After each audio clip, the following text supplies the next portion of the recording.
이상민 증인 질문하겠습니다.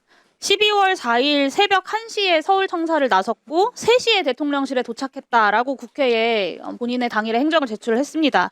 국회 계엄 해제 직후에 계엄이 지속되던 2시간 동안 어디 가서 뭐 하셨습니까? 증언하지 않겠습니다. 누구 만나셨습니까? 증언하지 않겠습니다. 박성재 법무부 장관도 새벽 3시에 대통령실에 들어왔고 그 이전 행적이 전혀 제출되지 않았거든요. 박성재 장관이랑 함께 있었습니까? 사무실에 있었습니다. 저는 본인은 사무실에 있었다. 그러면 2시 한 40분쯤 출발하셨다는 말씀이신가요? 그 정확한 시간은 모르겠습니다. 그 사실관계를 좀 제출을 해주세요.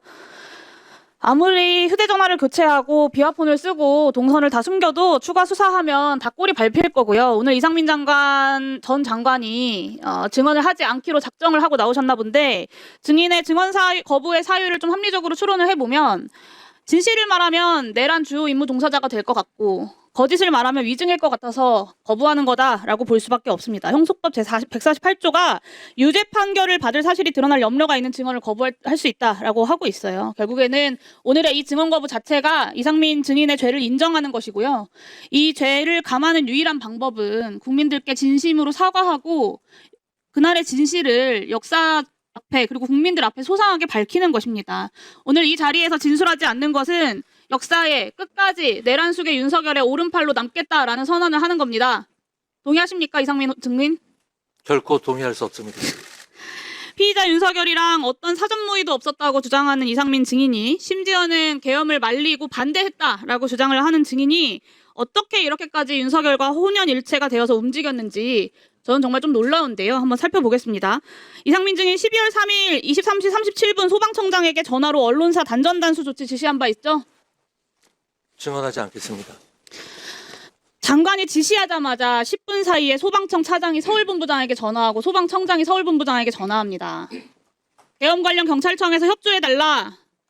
요청이 오면 잘 협력해주면 좋겠다. 협력할 일이 많이 발생할 수 있다. 계엄 건의권자이기도 하고 충무계획의 주무부처의 장인 행안부 장관이 비상계엄 중에 직접 지시를 하니까 10분 내에 현장 지휘관까지 전파가 돼서 실행 준비를 한 겁니다. 소방이. 10분 뒤에 소방청장이 똑같은 내용으로 경기본부장에게도 전화합니다. 언론사뿐만 아니라 성간이 단전단수 사전 계획한 바 있습니까, 증인? 증언하지 않겠습니다. 어디까지 실행된 건지 추가 확인되어야겠지만 이상민 장관이 오늘 증언을 거부하고 있지만 소방청장과 소방공무원들의 증언도 그렇고 그날의 행적도 그렇고 아주 구체적이고 직접적인 지시들이 있었습니다. 저는 소방청장에게 내렸던 이 지시만 해도 이상민 증인은 이미 내란 중요 임무 종사자라고 확정해야 된다라고 보고요. 계엄 문건을 받은 최상목, 조태열 장관처럼 피의자 윤석열이 콕 집어 불러 모았던 8시 멤버 또한 개별적인 계엄 지시를 받았을 가능성을 배제할 수 없게 되었다라고 봅니다. 수사당국에서 철저하게 보안 수사해야 된다고 봅니다. 다음 23시 30분 윤석열이 조지호 청장에게 수차례 전화해서 국회 들어가려는 국회의원들 다 체포해, 잡아들여, 불법이야, 포고령 위반이야, 체포해라고 지시 압박합니다. 그때 이상민 증인 뭐 했는지 기억하시나요? 증언하지 않겠습니다.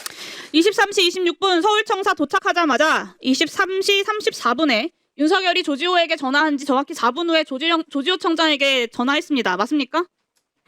증언하지 않겠습니다. 뭐라고 했습니까? 국회 진압 중에 지원할 거 없냐라고 물어보거나 포고령 위반이다. 자신 있게 국회의원들 끌어내려라 라고 지시한 바 있습니까? 증언하지 않겠습니다.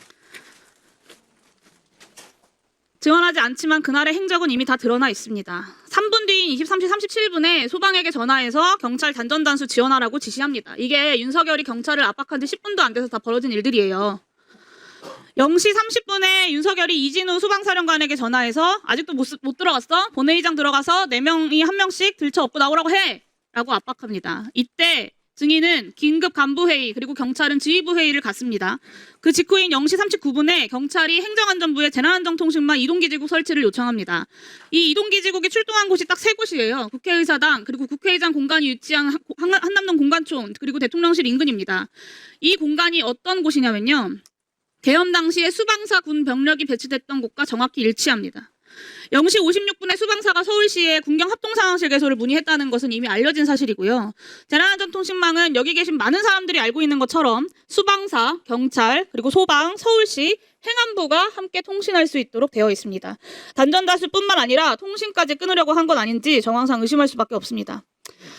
다음입니다. 비상계엄.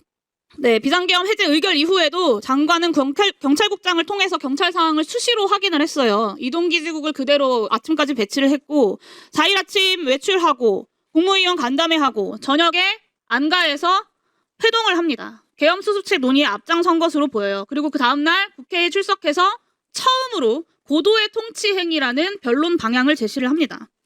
실제 이상민 행안부 장관의 행적은 계엄을 적극적으로 지휘하고 지원한 것으로 해석할 수밖에 없습니다. 경찰 소방에 내란에 동원하고 국회에서는 고도의 통치행위 운운하면서 변론 방향 제시하고 꼬리 밟힐까봐 더 이상 증언하지 않으려고 사퇴하고 숨죽이고 기다리고 있었던 겁니다. 소방청장 때문에 꼬리 잡히지만 않았어도 거짓말 그 자리에 앉아서 뻔뻔하게 하고 계셨겠죠. 지금처럼 증언을 거부하지 않고. 그렇지 않습니까?